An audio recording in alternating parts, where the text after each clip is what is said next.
Is it possible that these space-time warps are symptoms of the timelines being manipulated by time travelers, like I have talked about in my paratemporal loop hypothesis, or something else that's even weirder?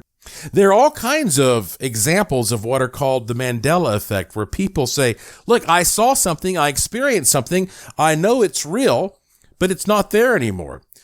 You know, I'm a Star Wars guy. I'll give you some Star Wars examples. You've heard Luke, I am your father, right? Turns out that was never in the movie. He says, no, I am your father. You know, in Star Wars, C-3PO has always had one silver leg, the right leg from the knee down. Is that surprising to you? How do you think Looney Tunes is spelled? You might think it's spelled Tunes, T-O-O-N-E-S, but no, it's T-U-N-E-S. How about the Monopoly Man? You know, the guy with the top hat. Do you think he has a monocle? Most people do. He has never had a monocle. If I say to you, hello, Clarice, that probably conjures up Silence of the Lambs, right? Well, guess what? Hello, Clarice was never said in Silence of the Lambs. In the movie Casablanca, they never said, play it again, Sam. That was never said. Carl Sagan never said billions and billions.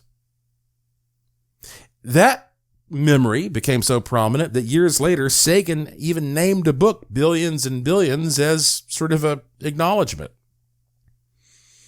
You ever heard of Jiffy peanut butter? That never existed now. Only Jif. Curious George never had a tail. Forrest Gump, they say now, never said life is like a box of chocolates. He said life was like a box of chocolates. In the movie Snow White, the queen never said mirror, mirror on the wall. She said magic mirror on the wall. This is a good one. I bet you've heard of Smokey the Bear, right? Well, guess what? It's never been Smokey the Bear, they say now. It's Smokey Bear. You know, when the Space Shuttle Challenger exploded, a lot of people say they remember that happening in 1984, but it took place in 1986. Do you remember the movie Risky Business when Tom Cruise was dancing in his underwear and a dress shirt, wearing Ray-Bans? Well, guess what? He wasn't wearing Ray-Bans in that scene.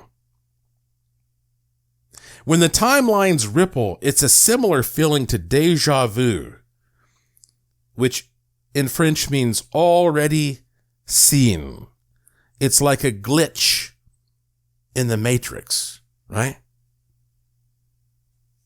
There is even a business executive, you can look him up online, named Christopher Anatra. He's the president and founder of NECS Incorporated. That's a computer software and tech company.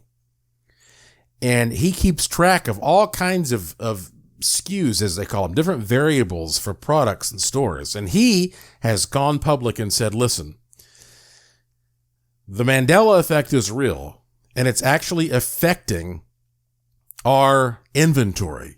Names and numbers are constantly changing, and we can prove it's not our staff, that this is an example of something changing in the environment, in reality itself. You know, the Dalai Lama is often referred to as Kundun, K-U-N-D-U-N. Martin Scorsese made a movie called Kundun. You know what that means? Kundun means presence. And what does presence mean? That's the state or fact of existing, of occurring, of being present in a place or thing. If the Dalai Lama is present and distinguished by that fact, well, then what are the rest of us? Are we sort of pawns that are mixed up by these rippling timelines, and some people are able to stay firmly locked into the present? That's the Mandela Effect. What do you think?